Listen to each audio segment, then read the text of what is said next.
Questão 5, né? Ela é uma questão que ela está relacionada a um tipo de exame, né? Que é o que a gente conhece como ecodoppler. E como é que funciona isso? Ele fala assim: ondas ultrassônicas, né? Ultrassônicas são ondas que se propagam com velocidade maior que a velocidade do som. São emitidas por uma fonte em repouso em relação ao paciente com uma frequência determinada. Então, eu tenho aqui, né, a fonte que está emitindo essas ondas e o paciente que vai receber essas ondas. Essas ondas são refletidas por células do sangue. Então, essas ondas, né, elas vão chegar até o paciente, determinadas células do sangue vão receber essa onda e essa onda vai sofrer o fenômeno da reflexão. Então, eu tenho a onda direta que se aproxima do observador, mas eu tenho a onda refletida. E se ela reflete, né, o que essa onda faz? Ela se afasta do observador. Então, ele já coloca, né, a nossa primeira resposta já vem. Essas ondas são refletidas por célula do sangue que se afastam. Se é reflexão, vai bater e vai voltar.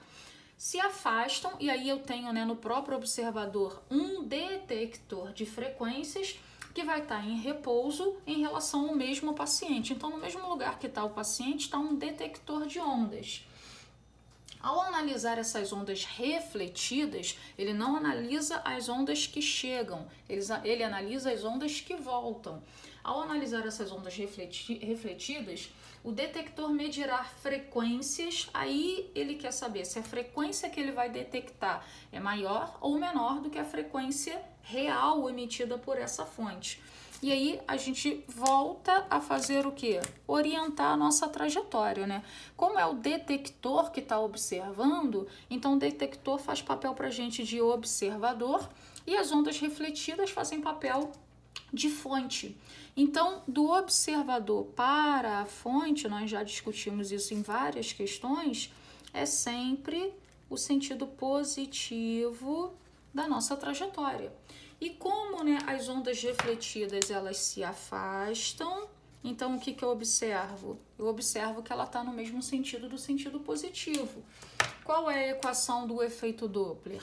A frequência aparente é a frequência real que multiplica velocidade do som mais ou menos a velocidade do observador, dividido pela velocidade do som mais ou menos a velocidade da fonte. Vamos adequar a equação para a situação que nós estamos observando.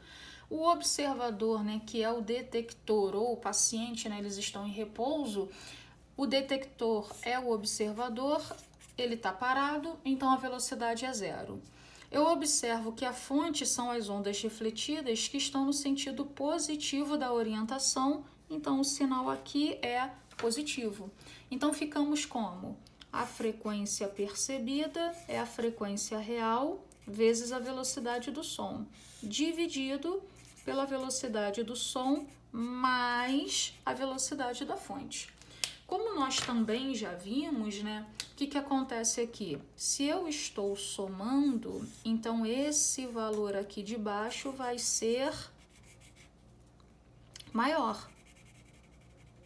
Se esse valor aqui de baixo é maior, então o que acontece com o valor da frequência percebida? O valor da frequência percebida é menor, porque essas grandezas são inversamente proporcionais. Então, por isso, lá na questão 5, né, como é que vai ficar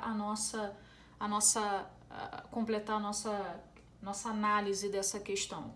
As ondas são refletidas por células de sangue que, se é reflexão, se afastam de um detector de frequências em repouso em relação ao mesmo paciente. Ao analisar essas ondas refletidas, o detector medirá frequências menores. A frequência aparente vai ser menor que as emitidas pela fonte. Esse fenômeno é conhecido como, né, não poderia ser outra resposta, efeito Doppler. A gente, na questão 5, nós ficaríamos entre a letra B e a letra D de dado. E a alternativa correta da questão número 5, letra D de dado. Elas se afastam com frequências menores e o efeito é o efeito Doppler.